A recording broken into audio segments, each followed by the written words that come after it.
Oui, alors restons sur ce qui se concerne toute la politique extérieure. Donc oui, là encore un sujet qui avait beaucoup concerné il y a quelques années de ça, avec notamment le non à la Constitution européenne des Français.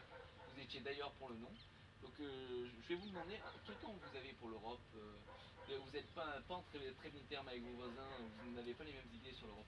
C'est vrai que bon, ici, l'Europe est aujourd'hui en panne. Je pense que nous faisons face à un europécimisme généralisé que nous devons résoudre. Alors qu'est-ce que je propose? Je pense qu'on ne peut pas laisser l'Europe en panne, monsieur Bachir. Il faut réformer le système. Déjà, je souhaite une Europe avec des frontières. Je pense que nous devons arrêter l'élargissement.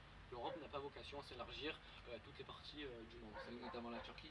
Notamment la Turquie, mais il n'y a pas que la Turquie. La Turquie fait partie de l'Asie mineure. Pour moi, cet élargissement, cette intégration de la Turquie ne devrait même pas se poser. Mais au-delà de la Turquie, je pense que les petits pays, là, les petits pays merdeux qui viennent de rentrer dans l'Union européenne, plombent la dynamique européenne, plombent la dynamique économique.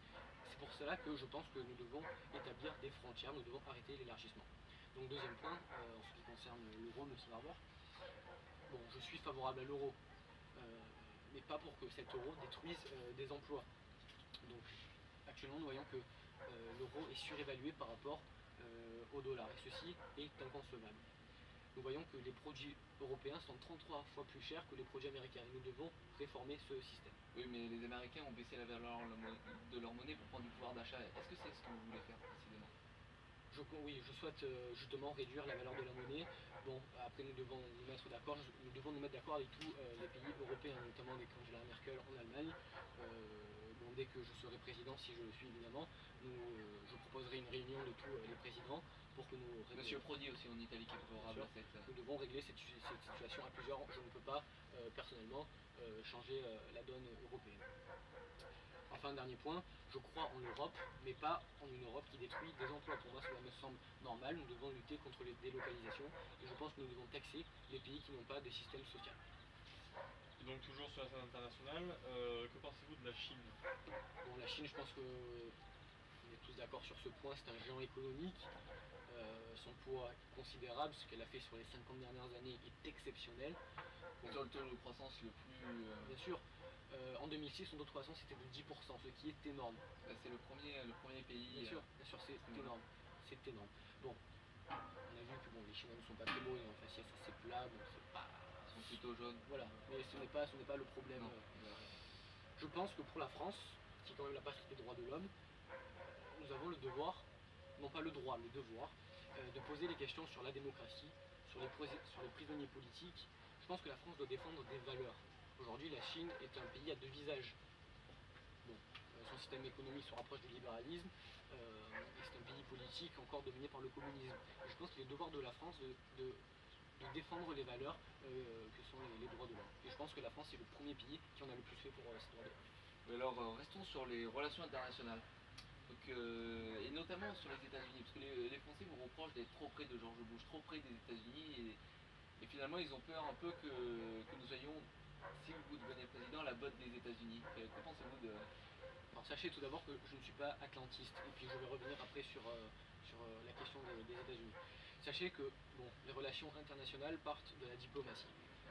Bon, ce n'est pas parce que c'est de la diplomatie qu'il ne faut rien dire. Il faut être sincère, ferme, courtois. Nous sommes des alliés, nous ne sommes pas des ennemis, nous devons être sincères. Donc en ce qui concerne les États-Unis, monsieur Bachir, je suis parti aux États-Unis justement pour parler de la politique extérieure, la politique interventionniste des Américains. Et j'étais très franc avec lui, je lui dis va te faire enculer. Oui.